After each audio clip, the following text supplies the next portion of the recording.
left at 4:30 this morning. It's now 5:30, so 13 hours. We've still got another 24 to go. It's been a bit rolly, a bit messy today, but this is good weather for out here. Certainly feel a little bit sick in the oars on board, so a bit sleepy. There's some nice swells coming through here.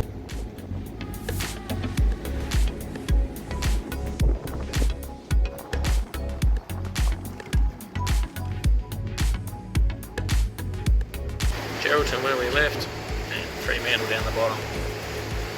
About just over a third of the way there now. Over in the distance there, that's Rottnest. We're still deciding if we take the boat out for the day or just take the day ferry. Civilization, phone calls have started. And Perth.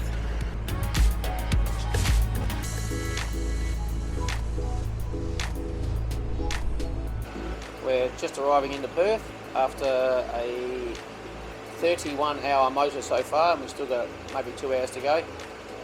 Our predicament for this trip was we needed to be at Perth by a date, which is the worst thing because you're sailing to a schedule, but that was unavoidable. But we've still got a week buffer, so we had a bit.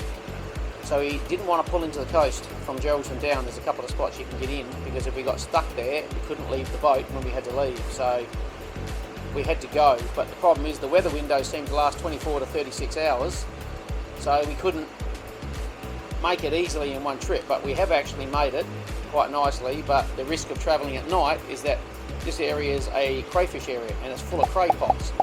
But we've made it through the night. None of the boats, all three have got through successfully. No one's picked up a pot, and no one had to dive in the dark to cut it free, so it's all been good and we're safely through. How do you feel? You're on the opposite side of Australia. Good. We're at the bottom, about to turn. This leg wasn't so bad. Oh, I'm over it. Over this west coast, sorry. This leg was okay. You were just sick all night though for some reason. But we've been given a VIP berth, which sounds all good, but I think reality is we're right at the front by the office. No privacy at all.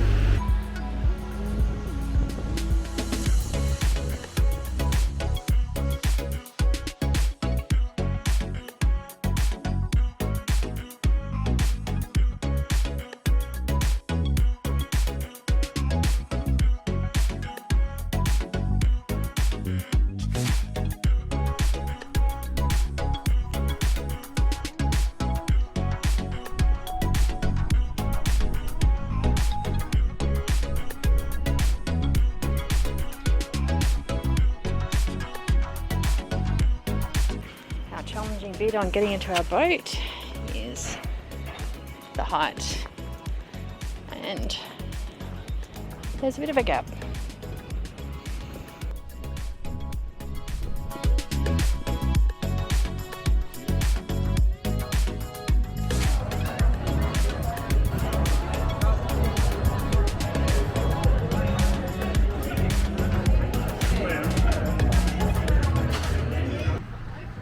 So today we're checking out the Batavia display at the WA Shipwrecks Museum.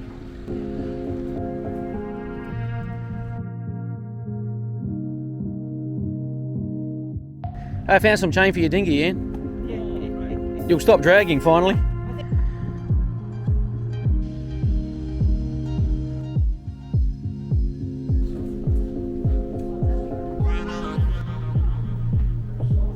Yeah, I know, they've assembled the boat. Part of the boat. The original Batavia. Unbelievable.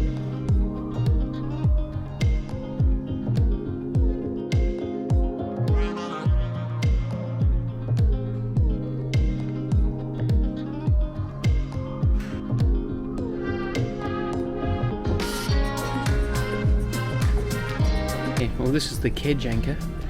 That's what they deployed when it was struck aground some distance out from the wreck, and they tried to pull the wreck off with it. Yeah. The original anchor.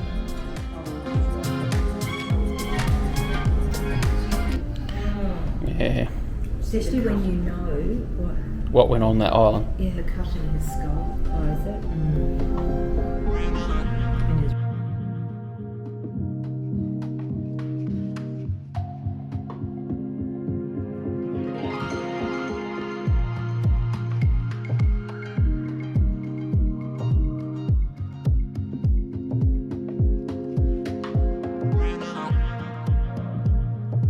This is the silver that the Batavia was carrying.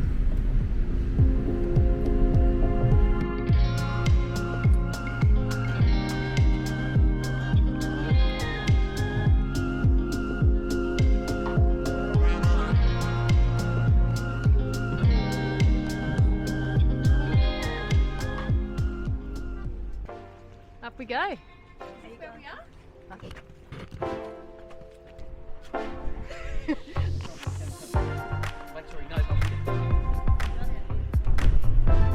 So we're just getting ready for the gun to fire at 1 o'clock.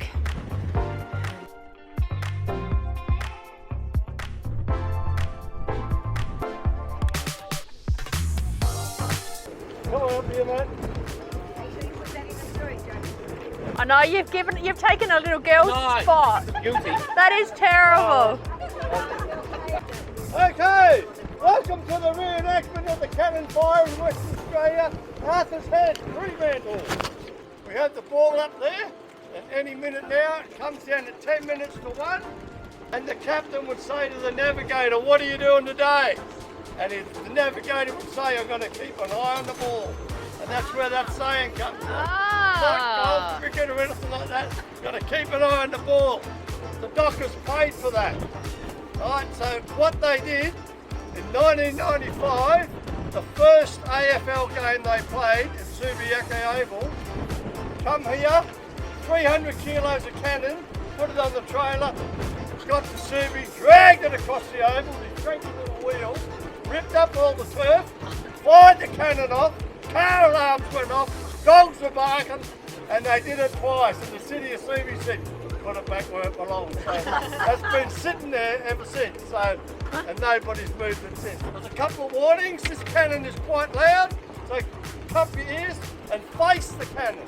Yeah, It was about 3 years ago. We had a lady in the crowd stand a bit further back from where you are. Anyway, we fired the cannon and everything was good. That lady went to the airport to catch a plane to Melbourne at 4 o'clock. Your thing. Yeah. So she went through, put her baggage through and everything else, and then she went through security and she got the one. And she's covered in black powder from head to toe. So she got dragged up into the room where you don't want to go. She's shaking. And I said, "Where'd you get the black gunpowder from? You've been making bombs and all that stuff." So she said, "Well, someone must have sprayed it on me." That's you. You're going to be tomorrow. Yeah. And today, the gunpowder's probably going to go straight across here. I'm going to go that side. Yeah. And Sorry, guys. I'm just moving. yeah. If you are flying out, you want to wash your hair, change your clothes, change your shoes, because you will have black gunpowder in your hair and all that sort of stuff. Righto, 10, 9, 8, 7, 6, 5, 4, 3, 2, 1. Oh, Jesus. Well done, Chris. Oh my God. That was pretty good. Did you do that next time? I felt the shockwave. Thanks for that, guy. Oh, you maybe touched the end of it. I didn't notice.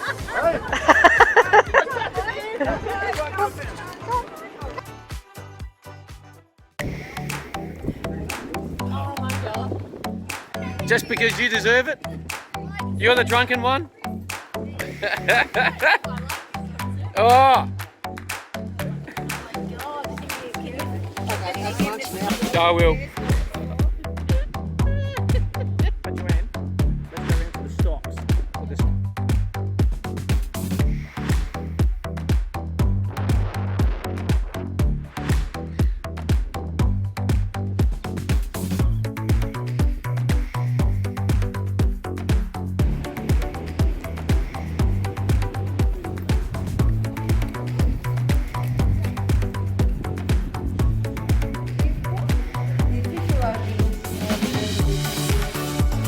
Pretty cool, that's how the building was at the beginning. Still got the fire sign and everything. Yeah, that's pretty cool.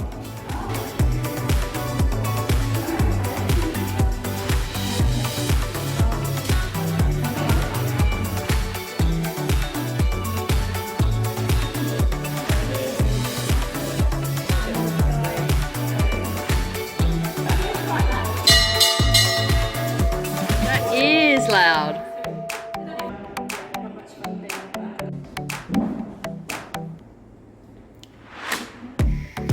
So Em, you could put a fireman's outfit on.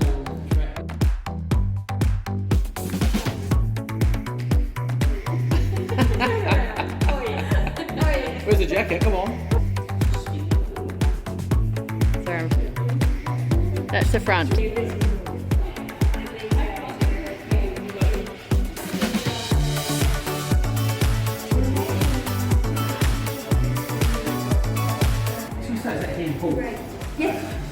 Oh.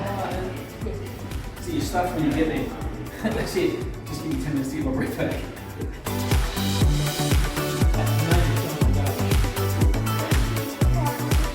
But yeah, go on, stand up. I don't know about two. Two sounds dangerous. Keep hanging on. He's very game. I know.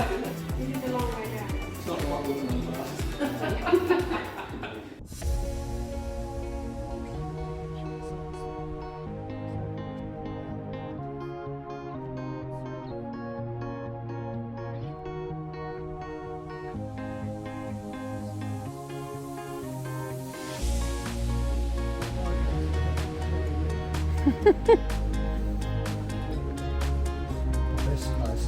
Torpedo room, you're going into M. So don't press the red button.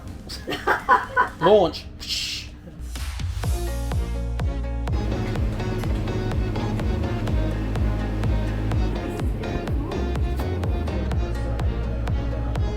Canister, and you set it on fire by firing it like that, and it burns, and all it produces is oxygen. Who's the chemist?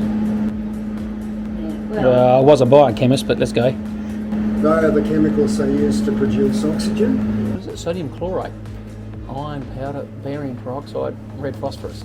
Red phosphorus. Oh, that's the igniter. That's the thing. Starts the chemical reaction. Start.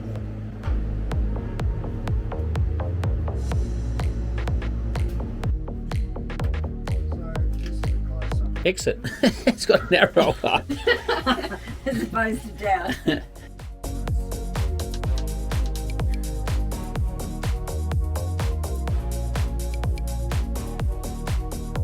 This is the galley.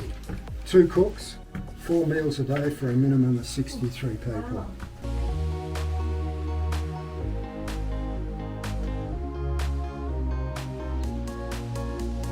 From. I think our seat's not so bad after all, is it? Okay, so if you turn that to port, Port. come on, It's not going to move. you wimp, come on, turn it. Roma. Maybe it's hard over. Gee. Anyway, if you turn it to port or starboard, Go starboard then. the rudder will correspondingly go around. It's probably turned right over to port already. Let's try and go the other way. You broke it. Come on, muscles. Ah, Right. that So it's like a looks- plane. Exactly like a light plane, yeah. Push it forward. Come on, Same thing, the opposite. you've way. flown a couple light planes. So not only does the coxswain have to keep it on the right compass bearing, he also has to keep it at the right depth. Radio. Yeah, room. Maybe- Did you shut the lid? Oh no. One was open, one was shut. I thought that was a bit brave. Who grabbed the lid? It's had a few bums on it in its time. Look at the size of it for a generator.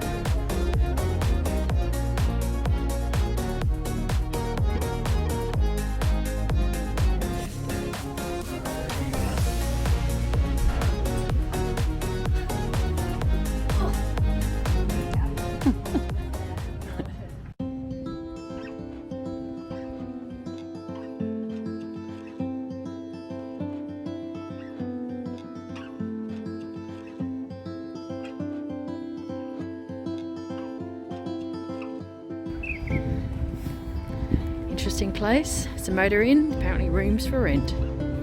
So it's an art sort of sculpture setup. So it's, I think, it represents a miniature version of everything. That's the other side of it, and look how fast the water is flowing. It's ripping in.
It wasn't recording. I didn't press stop.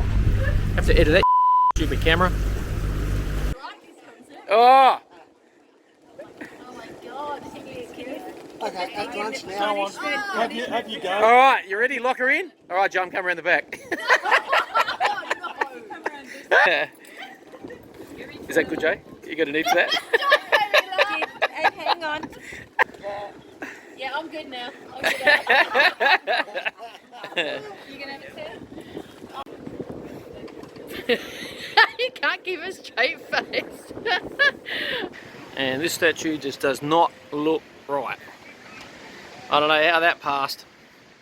How that hasn't been recalled, I do not know. A hobbit. That might be taken back to the boat. It's on video too. The hobbits.